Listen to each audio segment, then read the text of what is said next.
Subject verb object. Subject verb object. అసలు subject అంటే ఏంటి, వర్బ్ అంటే ఏంటి, ఆబ్జెక్ట్ అంటే ఏంటి, ఈ విషయాల గురించి తెలుసుకునే ప్రయత్నం చేస్తున్నాం. ఫ్రెండ్స్ జాగ్రత్తగా చూడండి. ఇంగ్లీష్ అనేది లెటర్ టు లెటర్ రైటింగ్. ఈ మాట నేను ఎందుకు అంటున్నానంటే విద్యార్థులు అర్థం చేసుకుంటారు. ఓహో, లెటర్ అంటే అక్షరాలండి, ఇక్కడ ఉత్తరం కాదు. లెటర్ రైటింగ్ ఇది ఉత్తరం. అక్షరం నుండి ఉత్తరాలు రాసేంత వరకు మనం ఎదగాలి. ఈ విధంగా మీరు ఈ రోజు నుండి ప్రయాణం నాతో పాటు ప్రారంభిస్తున్నారు. ఫ్రెండ్స్ సహజంగా లెటర్స్ అంటే మనం అక్షరము అంటే చిన్నగా ప్రతి ఒక్కటి నిదానంగా నేర్చుకుంటూ వచ్చాం. ఇంతవరకు మనకు అంటే లెటర్స్ గురించి తెలుసు. తెలుగులో అయితే గనక ఈ అలా బండిరా వరకు మనకు తెలుగు అక్షరాలు తెలుసు. అలాగే ఇంగ్లీష్లో కూడా ఏ టు జెడ్ అక్షరాలు మనకు తెలుసు. అయితే ఏంటంటే అందరూ ఇక్కడే ఆగిపోతారు. అందరూ ఏం చేస్తారు, ఇక్కడే ఆగిపోతున్నారు. కొంతమంది చిన్నగా అక్షరాలు జోడిస్తూ వర్డ్స్ నేర్చుకుంటారు. పదాలు రావాలి అని అంటారు. వర్డ్స్ అంటే పదాలు. ఇలా పదాలు నేర్చుకుంటూ వస్తారు. ఓకే, అక్షరాలు నేర్చుకున్నాం, పదాలు నేర్చుకున్నాం. తర్వాత ఏం చేయాలి, సెంటెన్సెస్. సెంటెన్సెస్ అంటే ఏమి, వాక్యాలు. సో ఎవరైనా సరే ముందుగా అక్షరాలు నేర్చుకొని తర్వాత పదాలు నేర్చుకొని తర్వాత సెంటెన్సెస్ వాక్యాలు నేర్చుకుంటే చాలు. ఎవరైనా సరే చక్కగా ఇంగ్లీష్ నేర్చుకునే ప్రయత్నంలో ఇవి రెండు దగ్గర వస్తారు. ఇక్కడ బ్రేకప్ అవుతారు. సెంటెన్సెస్ నాలెడ్జ్ దగ్గర బ్రేకప్ అయిపోతారు. సో విద్యార్థులు వాక్య నిర్మాణం దగ్గర బ్రేక్ అవుతారు అని చెప్తున్నాను అనమాట. అందుకే లెటర్ టు లెటర్ రైటింగ్ వరకు మనం గట్టిగా ఉండాలంటే సెంటెన్సెస్ క్రియేటివిటీ నాలెడ్జ్ అనేది మనలో తప్పనిసరిగా ఉండాలి. ఒక వాక్యాన్ని నిర్మించడం రావాలి అంటే అప్పుడు ఏం చేయాలి, అసలు సబ్జెక్ట్ అంటే తెలియాలి, వర్బ్ అంటే తెలియాలి, ఆబ్జెక్ట్ అంటే తెలియాలి. ఈ విషయాల గురించి తెలిస్తేనే మనం ఏదైనా వాక్యాన్ని నిర్మించగలుగుతాము, వాక్యాన్ని మాట్లాడగలుగుతాము. అందరూ కూడా ఇక్కడ ప్రాబ్లం అయిపోతారు. గ్రామర్ అనేది ఎక్కడి నుంచి స్టార్ట్ అవుతుంది సార్, అసలు గ్రామర్ అంటే ఏంటి అనే వాళ్ళు చాలా మంది ఉన్నారండి. చాలా బాధపడుతూ ఉన్నారు. అందులో మా బ్యాచ్ లో కూడా చాలా మంది ఉన్నారు. మీ అందరికీ తెలియజేసేది ఏంటంటే ముందుగా గ్రామర్ అంటే ఏంటి తెలుసుకోవాలి. గ్రామర్ ఎక్కడి నుంచి స్టార్ట్ అవుతుందో నేను చెప్తాను. ముందుగా గ్రామర్ అంటే ఏంటి అంటే చాలా మందికి ఈ విషయం తెలీదు. గ్రామర్ స్పెల్లింగ్ చాలా మంది అంటే ఇక్కడ రాశాను కాబట్టి చెప్పవచ్చేమో. యాక్చువల్గా గ్రామర్ స్పెల్లింగ్ GRAMMER అని చాలా మంది రాస్తారు. ఇది తప్పండి. దయచేసి మన విద్యార్థులు ఎవరైనా సరే ఈ రోజు నుంచి కొంచెం ఈ గ్రామర్ స్పెల్లింగ్ ను సరి చేసుకోండి. ఇలా సరి చేసుకునే దాన్ని గ్రామర్ అంటారు. రైట్, రాంగ్, రైట్, రాంగ్, ఏది కరెక్ట్ ఏది రాంగ్, ఏది కరెక్ట్ ఏది రాంగ్ తెలుసుకుంటూ పోయేటువంటి ప్రక్రియనే గ్రామర్ అంటారండి. విద్యార్థులు దీన్ని గమనించాలి. What do you mean by grammar అని అన్నాడు. What do you mean by grammar? Grammar అంటే నోయింగ్, తెలుసుకోవడం. ఏం తెలుసుకోవాలి? How to right, how to read and how to speak. This is all nothing but grammar అంటాడు. ఎలా రాయాలి, ఎలా చదవాలి, ఎలా మాట్లాడాలి తెలుసుకోవడమే గ్రామర్. సో గ్రామర్ అనేది స్పెసిఫిక్ గా ఇంగ్లీష్ లో సపరేట్ గా లేదండి. ఎలా రాయాలి, ఎలా చదవాలి, ఎలా మాట్లాడాలి తెలుసుకునే ప్రక్రియను గ్రామర్ అన్నారు. ఈ విద్యార్థులు మీరు గమనించాలి దీన్ని. గ్రామర్ నేర్చుకుంటా అంటాం కదా, అక్కడ ఏంటంటే how to right, how to read and how to speak, ఈ నేర్చుకునే ప్రక్రియను గ్రామర్ అంటారు. విద్యార్థులు ఫస్ట్ దీన్ని గమనించండి. గ్రామర్ స్పెల్లింగ్ తప్పు, ఇది GRAMMER కాదు, GRAMMAR. విద్యార్థులు దీన్ని గమనించాలి. ఇప్పటి నుంచి మనం గ్రామర్ నేర్చుకుంటున్నాం కాబట్టి దయచేసి విద్యార్థులు గ్రామర్ స్పెల్లింగ్ ను నేర్చుకున్న తర్వాత మీరు ఇక్కడ నుంచి బయలుదేరాలనేది నా స్టూడెంట్లకు నేను చెప్పేటువంటి ఒక మంచి మాట. ఎందుకంటే ఎవరైనా టక్మని ఏం నేర్చుకుంటున్నావు, గ్రామర్ నేర్చుకుంటున్నావు, ఎక్కడ నేర్చుకుంటున్నావు, ఒక పలానా లైవ్ క్లాస్ లో నేర్చుకుంటున్నాను, గ్రామర్ స్పెల్లింగ్ చెప్పమన్నాడు అనుకో, అప్పుడు ఏం చేస్తాం, ఆటోమేటిక్ గా గ్రామర్ స్పెల్లింగ్ తప్పు చెప్తే ఆటోమేటిక్ నన్ను తిట్టుకుంటారు అనమాట అందరూ. సో అందుకని ఫ్రెండ్స్ ఇది ఫస్ట్ నేర్చుకోవాల్సినటువంటి విషయం మీరు. ఓకే, గ్రామర్ స్పెల్లింగ్ ఏంటంటే GRAMMAR. ఓకే రైట్, GRAMMER అనొద్దండి, తప్పు, ఇప్పటి నుంచి వద్దు అలాగా. ఓకే సరే, ఇకపోతే ఈ గ్రామర్ అనేది చెప్పాను కదండి, హౌ టు రైట్ అనే విషయంలో లెటర్స్ కాడ నుంచి స్టార్ట్ అవుతుంది. లెటర్స్, దీన్ని ఇంగ్లీష్ లో ఆల్ఫాబెట్ అంటారు. ఆల్ఫాబెట్ అంటారు. ఇక్కడ 26 లెటర్స్ ఉంటాయి కామన్ గా. ఆల్రెడీ బుక్ చదివింటే మీకు అర్థమవుతుంది. లెటర్స్ వచ్చేసి 26 ఉన్నాయి ఇంగ్లీష్ లో, అవునా? ఈ 26 లెటర్స్ ను ఆల్ఫాబెట్ అంటారండి. చాలా మంది ఆల్ఫాబెట్స్ అంటారు, అది కూడా అనకూడదు, అలాగా తప్పది. ఇంగ్లీష్ ఆల్ఫాబెట్స్ అనకూడదు, తప్పు ఇది. ఆల్ఫాబెట్ అక్షరమాల, అక్షరాల కలయికతో ఉండేటువంటి ఒక మాల. అక్షరమాల అంటే 26 లెటర్స్ ఉంటాయి, ఇందులో అక్షరాలు ఉంటాయి A to Z. తెలుగులో అయితే ఆ నుండి బండిరా వరకు అని ఎలాగైతే అంటామో అక్షరమాల అని, అలా ఇంగ్లీష్ లో ఇలా ఉన్నాయి. సరే, ఇవి లెటర్స్. ఫస్ట్ లెటర్స్ వస్తాయండి. గ్రామర్ ఎక్కడి నుంచి స్టార్ట్ అవుతుందంటే లెటర్స్ రాయడం నేర్చుకోవాలి, A to Z రాయడం నేర్చుకోవాలి. ఇవి 4 రకాలు ఉన్నాయి, అవన్నీ కూడా బుక్ లో ఉన్నాయి, నీట్ గా చూసి నేర్చుకోవచ్చు అండి. ఓకే, సో లెటర్స్ నేర్చుకున్న తర్వాత letter plus letter, letter plus letter, ఇలా letter plus letter plus letter plus ఇలా వెళ్తూ ఉంటే ఆటోమేటిక్ అది ఏమైతుంది, వర్డ్ అవుతుంది. ఈ విషయం చెప్పడానికి లెటర్ గురించి చెప్పా. Letter plus letter plus letter plus ఇలా వెళ్తే ఆటోమేటిక్ వర్డ్ గా మారిపోతుంది. ఫర్ ఎగ్జాంపుల్, గోయింగ్ అనే ఒక పదం తీసుకో.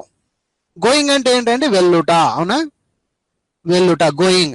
ఇందులో how many letters are there in this word? ఈ వర్డ్ లో ఎన్ని లెటర్స్ ఉన్నాయి? 5 లెటర్స్ ఉన్నాయి. ఏమవి?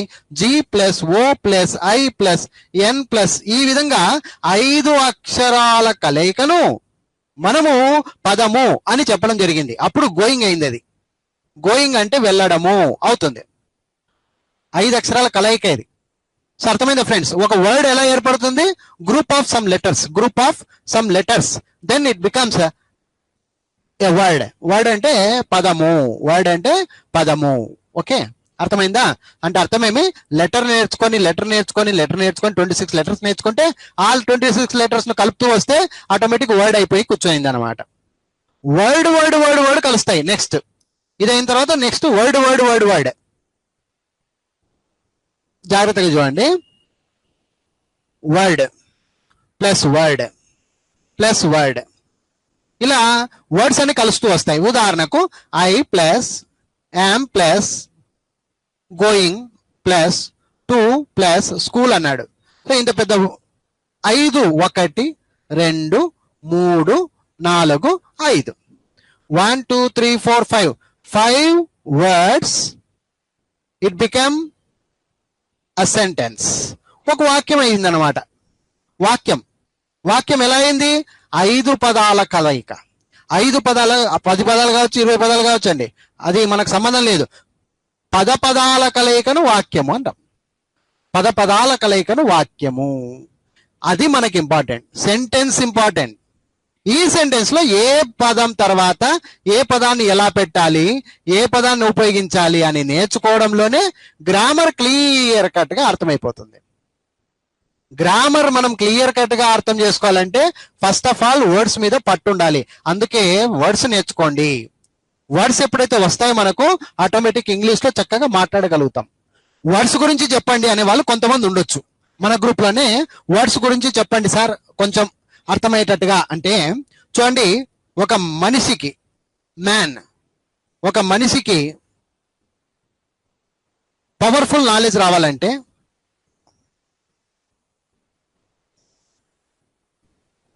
ఒక వ్యక్తిగా మీకు కూడా ఎవరికైనా సరే ఒక మనిషికి పవర్ఫుల్ నాలెడ్జ్ రావాలంటే వర్డ్స్ జ్ఞానం ఉండాలి, వర్డ్స్ నాలెడ్జ్ ఉండాలి.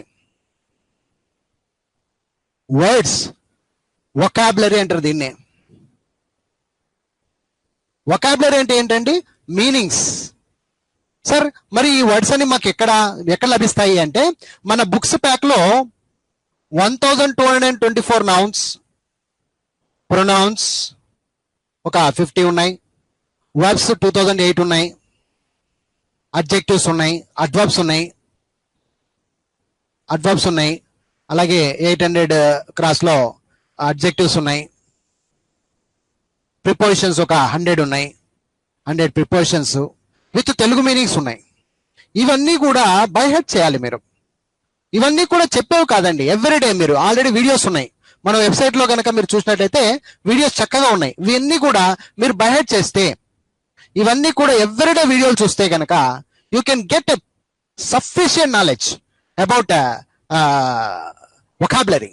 వొకాబులరీలో సుమారుగా 5000కు ప్లస్ 5000 ఎక్కువే ఇంకా ఉన్నాయి. సో 5000 ప్లస్ ఎప్పుడైతే మీరు వర్డ్స్ నాలెడ్జ్ ను పెంచుకుంటారో ఆటోమేటిక్ మీ ఇంగ్లీష్ అనేది కంపల్సరీ డెవలప్మెంట్ అవుతుంది. ఎటువంటి అనుమానం లేదు. మీరు గనక ఒక 2000 పదాలు వర్బ్స్ ఉన్నాయి, 1224 నౌన్స్ ఉన్నాయి, ప్రొనౌన్స్ ఉన్నాయి, అడ్వర్బ్స్ ఉన్నాయి, అడ్జెక్టివ్స్ ఉన్నాయి, ప్రిపోజిషన్స్ ఉన్నాయి, ఒక 50 కంజంక్షన్స్ ఉన్నాయి, అన్ని ఉన్నాయండి. మీరు ఒకసారి చూడండి, 5000 వర్డ్స్ మీరు నేర్చుకోగలుగుతారండి. 5000 పదాలకు అర్థాలు ఉన్నాయి, తెలుగు మీనింగ్స్ ఉన్నాయి, తర్వాత వీడియోస్ కూడా ఉన్నాయి. ఎవ్రీడే 1 గంట మీరు విన్నారంటే automatic you can gain many number of words ఉన్నాయన్నమాట. సో మీరు అవన్నీ కూడా ఆ వర్క్ చేయండి, ఆటోమేటిక్ మీకు పవర్ఫుల్ నాలెడ్జ్ వస్తుంది. ఆ గ్యారంటీ నేను ఇవ్వగలుగుతా.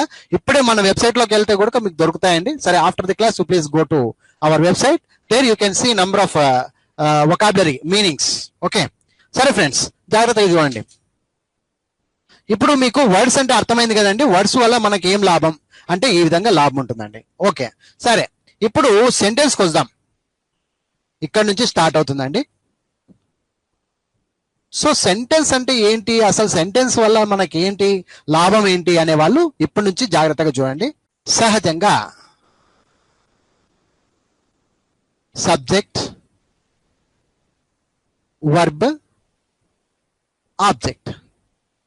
సబ్జెక్ట్ అంటే తెలుగులో కర్త అని అంటారు.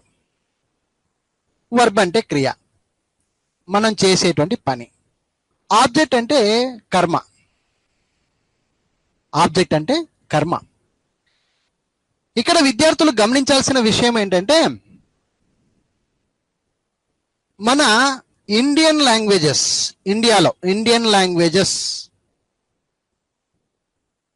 తీసుకుంటే కనుక మన ఇండియన్ లాంగ్వేజెస్ లో తెలుగు కావచ్చు, కన్నడ కావచ్చు, మలయాళం కావచ్చు, హిందీ కావచ్చు, ఏదైనా తీసుకోండి, అది ఎలా ఉంటాయంటే కర్త, కర్మ, క్రియ ఈ రూపకంగా ఉంటాయండి.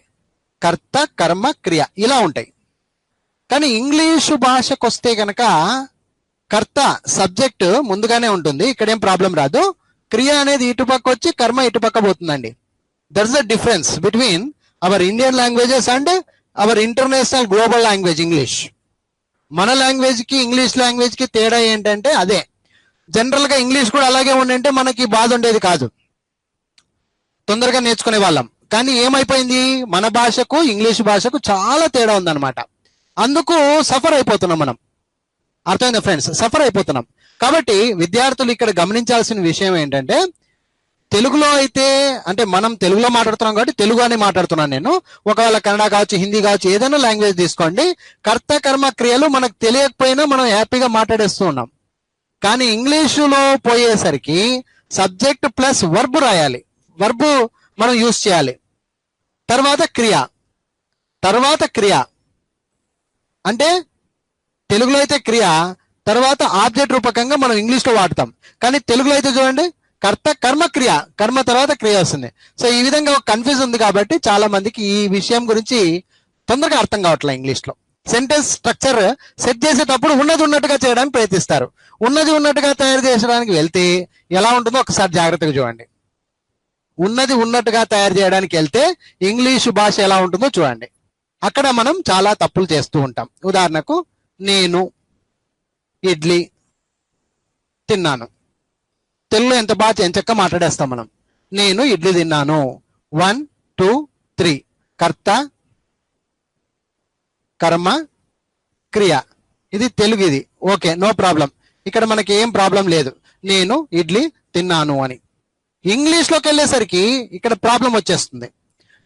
మనం ఏం చేస్తాం, మనం తెలుగు మీడియం చదివిన వాళ్ళం అయి ఉంటాం కాబట్టి టక్మన్ ఏం చేస్తామంటే నేను అంటే ఇంగ్లీష్లో ఐ, ఇడ్లీ అంటే ఇడ్లీ, తిన్నాను అంటే ఈటింగో ఏటో ఏదో చెప్పేస్తూ ఉంటాం. ఇక్కడ ఎన్నో విధాలుగా చెప్పడానికి ప్రయత్నిస్తూ ఉంటాం. ఐ ఇడ్లీ ఈటింగ్ అనేవాళ్ళు కొంతమంది, ఐ ఇడ్లీ ఏట్ అనేవాళ్ళు కొంతమంది, ఐ ఇడ్లీ వాజ్ ఈటింగ్ అనేవాళ్ళు కొంతమంది, ఐ ఇడ్లీ ఈజ్ ఈటింగ్ అనేవాళ్ళు కొంతమంది.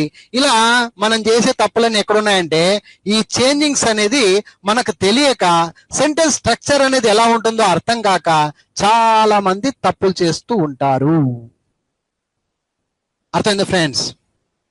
ఓకే, అంటే మనం చేసే తప్పులేంటి, ఎక్కడ మనం చేస్తున్న తప్పులు అనేది ఇక్కడ మనం క్లియర్ కట్ గా అర్థం చేసుకోవచ్చు ఫ్రెండ్స్. ఓకే, సరే. ఎనీహౌ, ఇప్పుడు సబ్జెక్ట్ అంటే ఏమి, వర్బ్ అంటే ఏమి, ఆబ్జెక్ట్ అంటే ఏమి క్లియర్ కట్ గా అర్థం చేసుకునే ప్రయత్నం చేద్దాం. ఓకే ఫ్రెండ్స్, జాగ్రత్తగా చూడండి.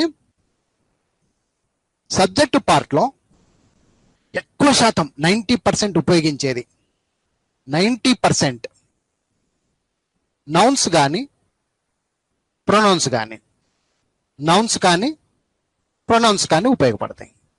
సబ్జెక్ట్ పార్ట్లోకి వచ్చేసరికి నౌన్స్ కానీ ప్రొనౌన్స్ కానీ. వర్బ్ పార్ట్కి వచ్చేసరికి హెల్పింగ్ వర్బ్స్ తీసుకుంటాం, అలాగే మెయిన్ వర్బ్స్ తీసుకుంటాం friends. Helping verbs, main verbs, helping verbs, main verbs. Subject పార్ట్లోకి వచ్చేసరికి నౌన్స్ ప్రొనౌన్స్ ఎక్కువ శాతం ఉపయోగపడతాయి. వర్బ్స్ అనేసరికి హెల్పింగ్ వర్బ్ అని ఉండాలి, మెయిన్ వర్బ్ అని ఉండాలి. ఆబ్జెక్ట్ ఇక్కడ చాలా రావచ్చు.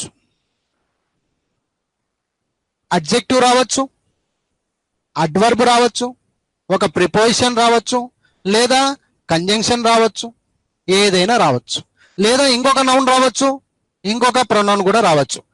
ఇక్కడ ఆబ్జెక్ట్ విషయంలో ఏమైనా ఉపయోగించుకోవచ్చు, ఏదైనా ఉపయోగించుకోవచ్చు. సబ్జెక్ట్ పార్ట్ లో ఎక్కువ శాతం నౌన్స్ ప్రొనౌన్స్ ఉపయోగపడతాయి. వర్బ్, హెల్పింగ్ వర్బ్ కానీ మెయిన్ వర్బ్స్ కానీ, హెల్పింగ్ వర్బ్స్ కానీ మెయిన్ వర్బ్స్ కానీ ఉపయోగపడుతూ ఉంటాయి. సరే ఫ్రెండ్స్, ఇప్పుడు క్లియర్ కట్ గా అర్థం చేసుకునే ప్రయత్నం చేద్దాం. సబ్జెక్ట్ లో నౌన్స్ అన్నారు సార్, ప్రొనౌన్స్ అన్నారు, వర్బ్స్ లో హెల్పింగ్ వర్బ్స్ అన్నారు, మెయిన్ వర్బ్స్ అన్నారు, ఆబ్జెక్ట్ లో అడ్జెక్టివ్స్, అడ్వర్బ్స్ రావచ్చు, ప్రిపోజిషన్స్ రావచ్చు, కంజంక్షన్స్ రావచ్చు, నౌన్స్ రావచ్చు, ప్రొనౌన్స్ రావచ్చు. ముఖ్యంగా టైం వర్డ్స్ ఎక్కువగా రావచ్చు. టైం వర్డ్స్ చాలా ఉపయోగపడతాయి. టైం వర్డ్స్ ఇక్కడ కూడా రావచ్చు, సబ్జెక్ట్ లో కూడా రావచ్చు. For example, today is Monday అని అన్నారు అనుకో, ఆటోమేటిక్ టుడే అనేది ఇక్కడ సబ్జెక్ట్ పార్ట్ గా ఉపయోగపడుతుంది. అంటే టైం కూడా ఇక్కడ ఇంక్లూడింగ్ గా ఉంటుంది, ఎటువంటి ఇబ్బంది ఉండదు. అర్థమైందా ఫ్రెండ్స్? సరే, ఇకపోతే సబ్జెక్ట్ గురించి మాత్రమే ఇప్పుడు తెలుసుకునే ప్రయత్నం చేద్దాం. అసలు సబ్జెక్ట్ అంటే ఏమి?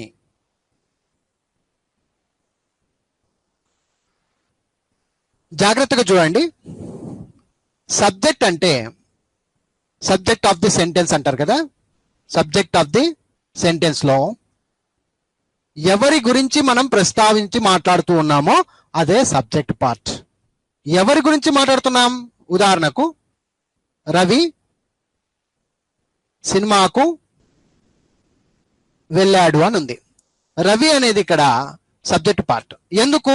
ఈ వాక్యంలో మనం ఎవరి గురించి ప్రస్తావన, ఎవరి గురించి ఉంది? ఇది రవి గురించి మాట్లాడుతున్నాం కాబట్టి సబ్జెక్ట్ పార్ట్ ను ఈజీగా కనుక్కునేయచ్చు, ఈజీగా కనుక్కోవచ్చు. In the same way English లో కూడా అంతే. Ravi went to the movie, ఒక వాక్యం ఉంది, Ravi went to the movie. ఇందులో సబ్జెక్ట్ మాత్రమే కనుక్కోండి అని అడిగినారు ఎగ్జామ్ లో. అప్పుడు మీరేం చెప్తారంటే, ఓహో Ravi is the subject here, Ravi గురించి మాట్లాడుతున్నాం కాబట్టి Ravi is the subject here. ఈ విధంగా అర్థం చేసుకోవచ్చు. అలాగే ఎన్నో రకాలుగా మనం ఈ సబ్జెక్ట్ పార్ట్ గురించి అర్థం చేసుకునే ప్రయత్నం చేయవచ్చు. ఇక్కడ చూడండి, ఎవరి గురించి అయితే ప్రస్తావించి మాట్లాడుతున్నామో అదే సబ్జెక్ట్, కర్త అని అంటారు.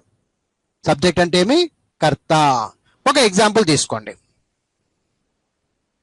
శివ ఒక సెల్ ఫోన్ కొన్నాడు అని ఉంది. శివ ఒక సెల్ ఫోన్ కొన్నాడు అని ఉంది. ఇందులో సబ్జెక్ట్ ఎవరు? ఈజీగా కనుక్కునేయచ్చు. శివ గురించి మాట్లాడినాం కాబట్టి శివ అనేది సబ్జెక్ట్ ఇక్కడ. ఆమె మామిడి పండు తినింది అని ఉంది. ఆమె మామిడి పండు తిన్నది అని ఉంది ఒక వాక్యం. ఇక్కడ చూసిన వెంటనే చెప్పేయచ్చు ఎవరి గురించి మాట్లాడుతున్నాం మనము? సబ్జెక్ట్ గురించి మాట్లాడుతున్నాం. ఆమె అనేది ఇక్కడ ఒక సబ్జెక్ట్. కర్త సబ్జెక్ట్. ముఖ్యంగా సబ్జెక్ట్ మీద ఫోకసింగ్ చాలా ఇంపార్టెంట్ అండి. మనకు సబ్జెక్ట్ గురించి మాట్లాడుతుంటాం, సబ్జెక్ట్ గురించి బాగా ఫోకస్ చేయాలి. ఎవరి గురించి మాట్లాడుతున్నాం ఫస్ట్ వాళ్ళని తీసేసుకోవాలి. మనం ఏదైనా ఒక ఇంగ్లీష్ మాట మాట్లాడాలంటే సబ్జెక్ట్ మీద మంచి పవర్ ఉండాలి. ఓకే, సరే. అలాగే మోహన్ 10వ తరగతి పాస్ అయ్యాడని ఉంది. ఇంకా వాక్యం వింటుండగానే మీరు ఆన్సర్ చెప్పేయచ్చు. మోహన్ 10వ తరగతి పాస్ అయ్యాడు. మోహన్ ఇంత రాయాల్సిన అవసరం కూడా లేదు. మోహన్ 10వ తరగతి పాస్ అయ్యాడు అని ఉంది. పాస్ అయ్యాడు అని ఉంది. చూసిన వెంటనే మోహన్ గురించి మాట్లాడుతున్నాం కాబట్టి it is the subject part. కర్త ఎవరు? మోహన్. మోహన్ అనేవాడు కర్త. ఈ విధంగా చెప్పేయచ్చు. అలాగే మా నాన్న నాకు ఒక సైకిల్ కొన్నాడు అని ఉంది. ఇక్కడ చూడండి ఒక వాక్యం చూడండి. ఇక్కడ నాకు మా నాన్న ఒక సైకిల్ కొన్నాడు అని ఉంది. ఒక వాక్యం ఉంది ఇది. ఇప్పుడు సబ్జెక్ట్ ఎవరు కనుక్కోండి. కొంచెం కష్టంగా ఉండొచ్చు, కొంచెం కష్టంగా ఉంది. ఎందుకు? చూడండి, బాగా చూడండి. కొంచెం కష్టంగా ఉంది. చాలా మంది పొరపాటు చేస్తారు. నాకు అన్నాడు కదా నేనే ఇక్కడ హీరో అంటారు. యాక్చువల్గా నాకు అనేది సబ్జెక్ట్ కాదు. నాకు అనేది సబ్జెక్ట్ కాదు. ఇక్కడ మా నాన్న అనేది ఒక సబ్జెక్ట్. ఇక్కడ ఎందుకు? మ్యాటర్ ఎవరి గురించి ఉంది? అసలు హీరో ఎవరు ఇక్కడ? ఒక సైకిల్ కొన్నాడు. కొన్నింది ఎవరు? మా నాన్న. ఎవరికి కొన్నాడు అంటే నాకు. ఇది ఆబ్జెక్ట్ పార్టీకి వెళ్ళిపోతుంది. ఆబ్జెక్ట్ పార్టీకి వెళ్ళిపోతుంది. కానీ రియల్ హీరో ఎవరు ఇక్కడ? మా నాన్న. అర్థమైందా ఫ్రెండ్స్? ఇలాంటివి మనము ఈజీగా అర్థం చేసుకోగలగాలి. అసలు సబ్జెక్ట్ పార్ట్ ను కనుక్కోవడం రావాలి. సబ్జెక్ట్ పార్ట్ ను ఈజీగా కనుక్కోవడం రావాలి. విద్యార్థులు దీన్ని గమనించాలి. అర్థమైందా ఫ్రెండ్స్? ఇంకొక వాక్యం చూడండి. ఇలాంటి కన్ఫ్యూజన్ వాక్యాలు ఉంటాయి. ఆమెను అతడు కొట్టాడు అని ఉంది. ఆమెను అతడు కొట్టాడు. ఇందులో సబ్జెక్ట్ పార్ట్ ఎవరు? చూసిన వెంటనే అర్థం చేసుకోవాలి. ఆమెను అతడు కొట్టాడు. సబ్జెక్ట్ పార్ట్ ఎవరు? ఇక్కడ ఎవరి గురించి మాట్లాడుతున్నాం మనం? దేని ప్రస్తావన గురించి మాట్లాడుతున్నాం? చూడండి, బాగా అర్థం చేసుకోండి. ఆమెను అతడు కొట్టాడు. అతడు అనేది సబ్జెక్ట్. ఇక్కడ కొట్టింది అతను. ఆమెను అనేది ఆబ్జెక్ట్ పార్ట్. ఈమె కొట్టించుకోబడినది. ఆ విధంగా అర్థం చేసుకోండి. కొట్టించుకోయింది ఆమె కాబట్టి ఆమె అనేది ఇక్కడ ఆబ్జెక్ట్ పార్ట్ వస్తుంది. అతడు కొట్టినవాడు కాబట్టి ఇక్కడ హీరో ఎవరు? ఇక్కడ hero of the sentence. Subject అంటే హీరో ఆఫ్ ది సెంటెన్స్. ఇలా గుర్తుపెట్టుకోండి. సో అతడు అనేది మనకు ఇక్కడ ఒక సబ్జెక్ట్ పార్ట్. ఈ విధంగా ఎన్నో రకాల ఎగ్జాంపుల్స్ తీసుకుంటే కనుక ఈజీగా ఫైండ్ అవుట్ చేయాలి మనం. సబ్జెక్ట్ పార్ట్ అంటే ఎవరు, సబ్జెక్ట్ అంటే ఏమి అనేది ఈజీగా అర్థం చేసుకోగలగాలి విద్యార్థులు. ఓకే ఫ్రెండ్స్, సరే ఇలాంటివి ఇంకా కొన్ని చూద్దాం. చాలా ఉన్నాయండి. ఇంగ్లీషు భాషలో ముఖ్యంగా మనం ఇది నేర్చుకోవాలి. Subject part, verb part, object part ని తొందరగా మనం అర్థం చేసుకునే విధంగా ఉండాలి. ఫ్రెండ్స్ కొన్ని ఎగ్జాంపుల్స్ చూద్దాము. చూడండి,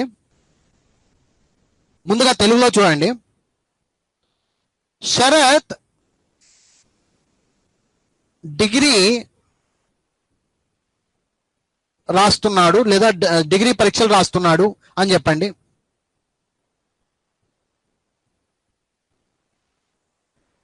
ఇందులో సబ్జెక్ట్ ఎవరు? సబ్జెక్ట్ ఎవరు? శరత్ డిగ్రీ పరీక్షలు రాస్తున్నాడు. Sharath is the subject here. ఎందుకు? రాస్తున్నది ఎవరు? హీరో శరత్. సో శరత్ అనేవాడు మనకి ఇక్కడ సబ్జెక్ట్ అనేది జరుగుతుంది అన్నమాట. అలాగే మోహన్ను చూడండి. మోహన్ను సరిత తిట్టింది అని ఉంది. మోహన్ను సరిత తిట్టింది. ఈ వాక్యంలో సబ్జెక్ట్ ఎవరు? మోహన్ను సరిత తిట్టింది. సబ్జెక్ట్ ఎవరు? తిట్టింది ఎవరు? సరిత. సో సరిత అనేది ఇక్కడ మనకు సబ్జెక్ట్ పార్ట్. సబ్జెక్ట్ పార్ట్ ను తొందరగా క్యాచ్ చేయగలగాలి. అది ఇంపార్టెంట్ ఇంగ్లీష్ లో. అంటే తెలుగులో నుంచి మనం ఇంగ్లీష్ లో వెళ్తున్నాం కాబట్టి తెలుగులో పట్టుకోవడానికి వస్తే ఇంగ్లీష్ ఈజీ అన్నమాట. ఆ విధంగా అర్థం చేసుకోవాలి. సరే, ఇంకొక వాక్యాన్ని చూడండి. సబ్జెక్ట్ పార్ట్ ను తొందరగా గ్రహించగలగాలండి. ఒక ల్యాప్టాప్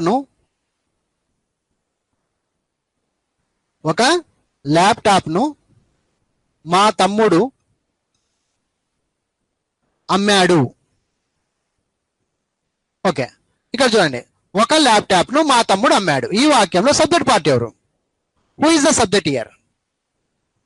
సబ్జెక్ట్ పార్ట్ ఎవరు? ఒక ల్యాప్టాప్ ను మా తమ్ముడు అమ్మాడు అని ఉంది. ఓకే, ఈ వాక్యం ఉంది. ఒక ల్యాప్టాప్ ను మా తమ్ముడు అమ్మాడు అని ఉంది. దీంట్లో సబ్జెక్ట్ ఎవరు? అమ్మినవాడు ఎవరు? మా తమ్ముడు. సో మా తమ్ముడు అనేది ఇక్కడ సబ్జెక్ట్ పార్ట్.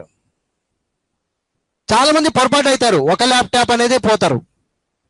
ఎందుకు? స్టార్టింగ్ లో ఉంది కదా అని. ప్రతిదీ స్టార్టింగ్ లో ఉన్నంత మాత్రం సబ్జెక్ట్ కాదండి. తెలుగులో మన తెలుగు ఇలా ఉంటుందండి. కాబట్టి ఇంగ్లీష్ ను మనం అర్థం చేసుకోవాలంటే ముందుగా తెలుగులో మనము పూర్తి స్థాయిలో గట్టిగా ఉండాలి. We must be very clear in our Telugu language. Any other language అండి, ఏదైనా సరే లాంగ్వేజ్ లో మనం గట్టిగా ఉండాలి. We must be very clear according to the subject part. Subject part లోనేనండి ఇంగ్లీష్ మొత్తం ఉండేది. మీరు ఇంగ్లీష్ లో సబ్జెక్ట్ పార్ట్ ను కనుక్కోవడం వస్తే సగం ఇంగ్లీష్ లో మీరు వచ్చేసినట్టే. ఓకేనా ఫ్రెండ్స్? సరే, అడవికి సీత వెళ్ళింది అనుంది. Who is the subject here? అడవికి సీత వెళ్ళింది. సబ్జెక్ట్ ఎవరు? వెళ్ళింది ఎవరు? సీత. కాబట్టి సీత అనేది మనకి ఇక్కడ సబ్జెక్ట్ పార్ట్. అలాగే ఇంకొక వాక్యం చూడండి. మమ్మల్ని పెళ్లికి వారు ఆహ్వానించారు అనుంది. మమ్మల్ని పెళ్లికి వారు ఆహ్వానించారు అనుంది. ఇందులో సబ్జెక్ట్ పార్ట్ ఎవరు? మమ్మల్ని పెళ్లికి వారు ఆహ్వానించారు. కన్ఫ్యూజ్ కావద్దండి, మమ్మల్ని కాదు, పెళ్లికి కాదు, వారు అనేది సబ్జెక్ట్ పార్ట్. ఇక్కడ సీత అనేది సబ్జెక్ట్ పార్ట్. ఎలా గ్రహించాలి అంటే అదే ఇంపార్టెంట్. ఇంగ్లీష్ లో మనం ఫస్ట్ చేసే తప్పు ఏంటంటే అదే గ్రహించము. తెలుగులో ఉండేదని గ్రహించము, ఇంగ్లీష్ లో చెప్పడానికి రాదు. ఎక్కడో ఉంది చూడండి, మధ్యలో ఉంది, దాన్ని సబ్జెక్ట్ పార్ట్ గా తీసుకొని దాన్ని ఇంగ్లీష్ లో మార్చగలగాలి. అక్కడ మనకి ఏం మాట్లాడుతున్నాం అనేది అర్థం కాదు, ఏం తీసుకోవాలో అర్థం కాదు. ప్రాబ్లం అక్కడ వస్తుంది అనమాట. విద్యార్థులు దీన్ని గమనించాలి. సరే ఫ్రెండ్స్, ఇంకో కొన్ని చూద్దాం. ఎగ్జాంపుల్స్ చాలా చూడాలండి మీరు. ఎగ్జాంపుల్స్ మీదే ఇంగ్లీష్ వస్తుందండి. నోటి practice very important. Examples very important. వాడిని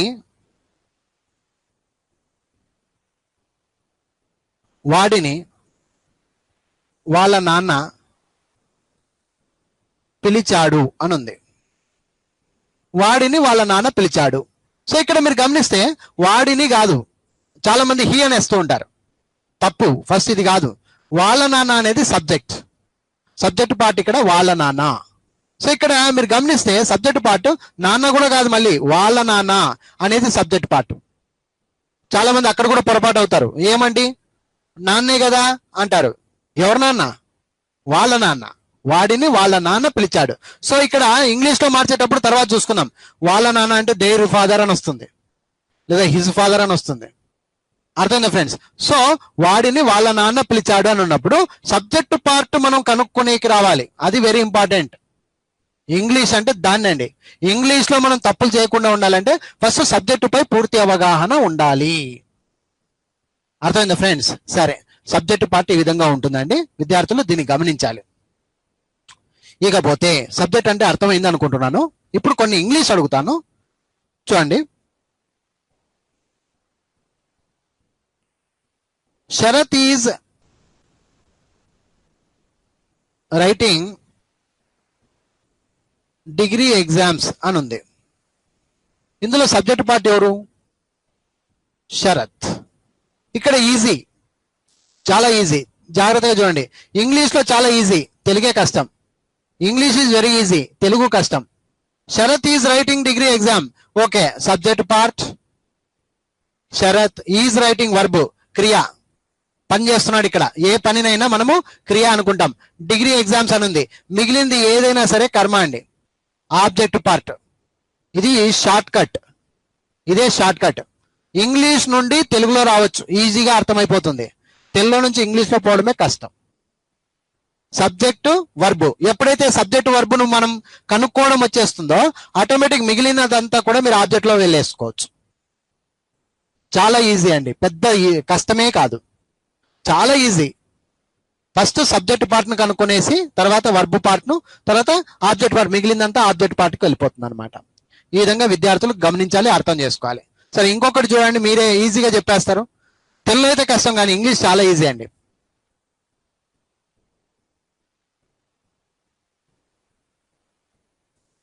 సరిత స్కోల్డెడ్ మోహన్ అని ఉంది. చాలా ఈజీగా చెప్పేయాలి. సబ్జెక్ట్ పార్ట్ ఎవరు, వర్బ్ పార్ట్ ఎవరు, ఆబ్జెక్ట్ పార్ట్ ఎవరు, సబ్జెక్ట్ ఎవరు, వర్బ్ ఎవరు, ఆబ్జెక్ట్ ఎవరు, ఈజీగా చెప్పేయచ్చు. సరిత స్కోల్డెడ్ మోహన్.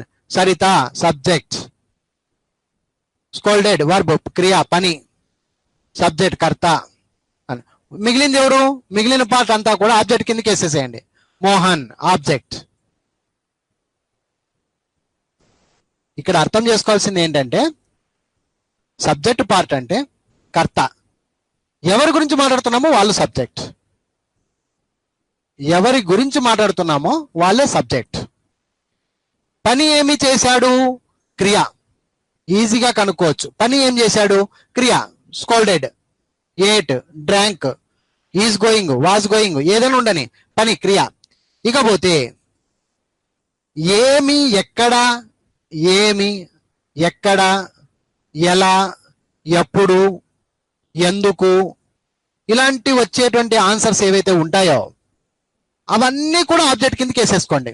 ఎప్పుడైతే సబ్జెక్ట్ పార్ట్ను వర్బ్ పార్ట్ను మీరు కనుక్కోవడం వచ్చేస్తుందో ఆటోమేటిక్ ఆబ్జెక్ట్ పార్ట్లో మీరు ఏమైనా ఉంచండి, ఏం కాదు. ఉదాహరణకు చిన్నగా చెప్తాను చూడండి, ఈజీగా అర్థమైపోతుంది. రాజా ఏట్ ఎ మ్యాంగో అని ఉంది.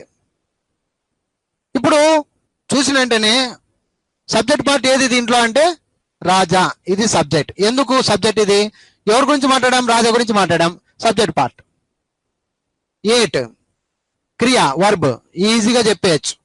ఇక మిగిలిన సంగతి ఏదైనా ఉండని ఆబ్జెక్టే. రాజా తిన్నాడు, ఏం తిన్నాడు? ఒక మామిడి పండు. Raja ate a mango. ఇక్కడ ఇంకా ఏమైనా పెట్టు, Raja ate a mango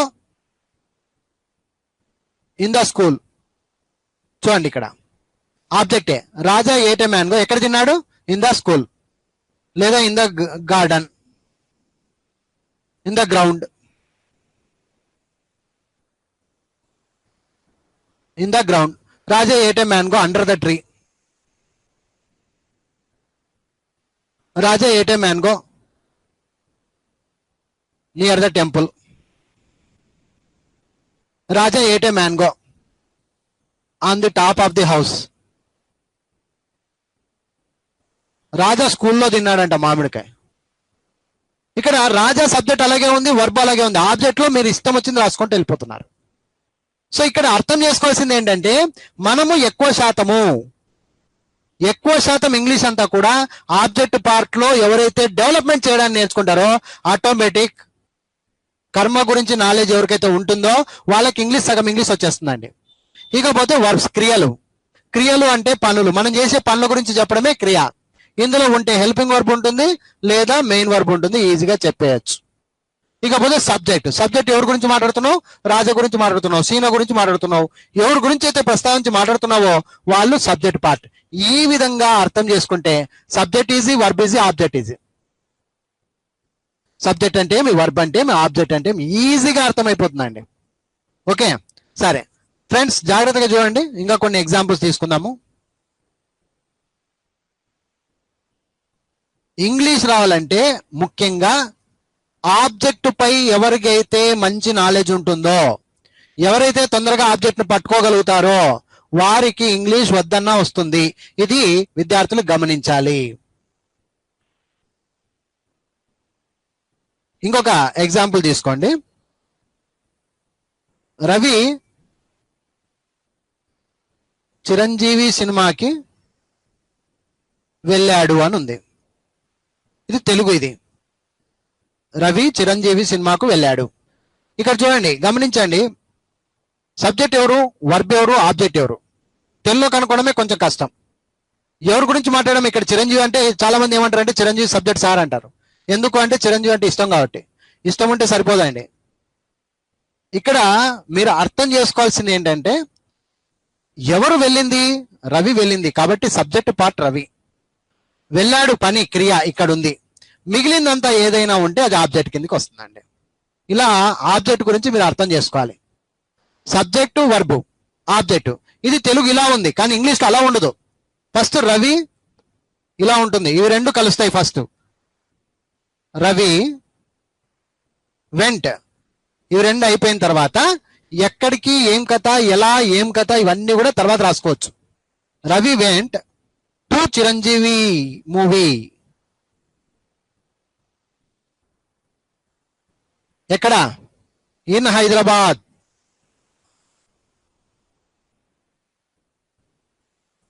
Ravi went to Chiranjeevi movie in Hyderabad. ఈ విధంగా ఎన్నైనా రాసుకోవచ్చు. విత్ హిజ్ ఫాదర్, ఎవరితో వెళ్ళాడు? విత్ హిజ్ ఫాదర్, వాళ్ళ నాన్నతో వెళ్ళాడు. With his father and mother, వాళ్ళ నాన్న మరియు వాళ్ళ అమ్మతో వెళ్ళాడు. ఇవన్నీ కూడా ఆబ్జెక్ట్స్ అంటారు. ఆబ్జెక్ట్లు అంటే ఒక రకంగా చెప్పాలంటే, మీకు అర్థమయ్యేటట్లు చెప్పాలంటే తోక అని చెప్పుకోవచ్చు. సబ్జెక్టు వర్బు వచ్చేసిందంటే ఇవన్నీ కూడా అంటించుకోవచ్చు. అర్థమైందా ఫ్రెండ్స్? ఇలా subject part, verb part, object part ని క్లియర్ కట్ గా మీరు అర్థం చేసుకున్నప్పుడు ఇంగ్లీష్ వద్దన్న ఆటోమేటిక్ అర్థమైపోతుంది.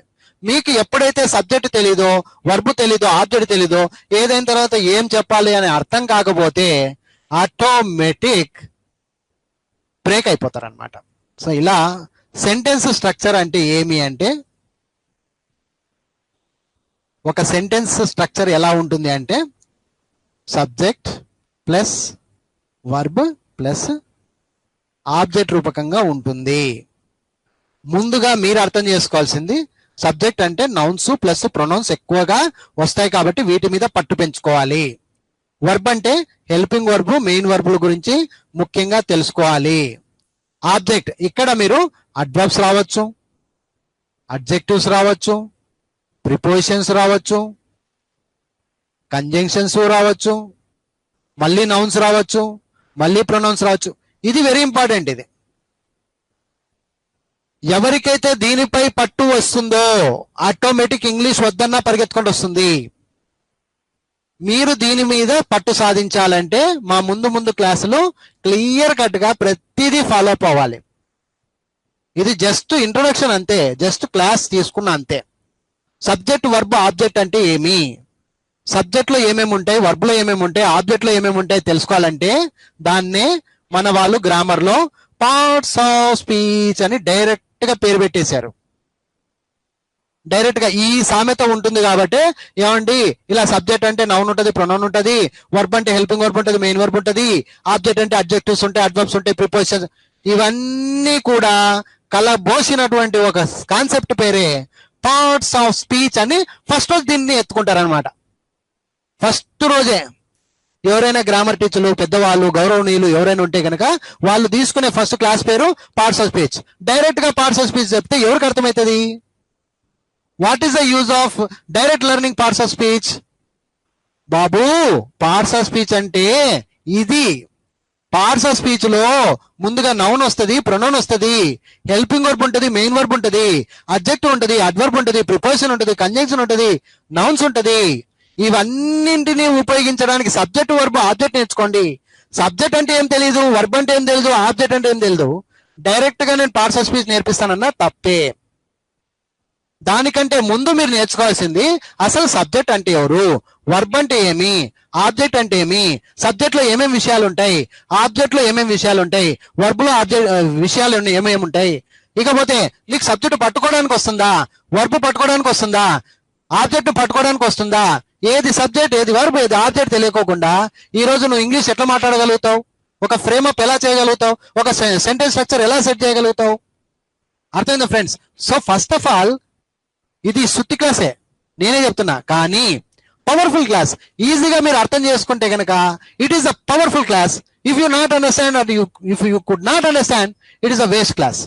అర్థమైందా ఫ్రెండ్స్? దయచేసి విద్యార్థులు అర్థం చేసుకోవాల్సిన విషయం ఏంటంటే ఇప్పటి నుంచి మీరు సబ్జెక్ట్ అంటే తెలుసుకోండి, వర్బ్ అంటే తెలుసుకోండి, ఆబ్జెక్ట్ అంటే తెలుసుకోండి.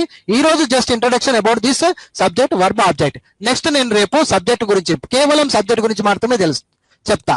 తర్వాత వర్బ్ గురించి పోతాం, ఆబ్జెక్ట్ గురించి చెప్తాం. ఈ మూడు బాగా అర్థం చేసుకునేటట్టుగా ఉంటే అప్పుడు పార్ట్స్ ఆఫ్ స్పీచ్ లోకి ఎంట్రీ ఇస్తాం. తర్వాత నిదానంగా పార్ట్స్ ఆఫ్ స్పీచ్ బయటపడుతుంది. పార్ట్స్ ఆఫ్ స్పీచ్ లో డైరెక్ట్ పోకూడదండి ఎవరైనా సరే. డైరెక్ట్ గా పోకుండా డైరెక్ట్ గా ఫస్ట్ మీరు సబ్జెక్ట్ లో రావాలి, వర్బ్ గురించి తెలుసుకోవాలి, ఆబ్జెక్ట్ గురించి తెలుసుకోవాలి. ఈ సబ్జెక్టులు, వర్బులు, ఆబ్జెక్టులు ఒక తెలుగు వాక్యంలో కనుక్కోవడం రావాలి, ఇంగ్లీష్ వాక్యంలో కనుక్కోవడానికి రావాలి. అలాగే ప్రతిదీ క్లియర్ కట్ గా నేర్చుకోవాలి.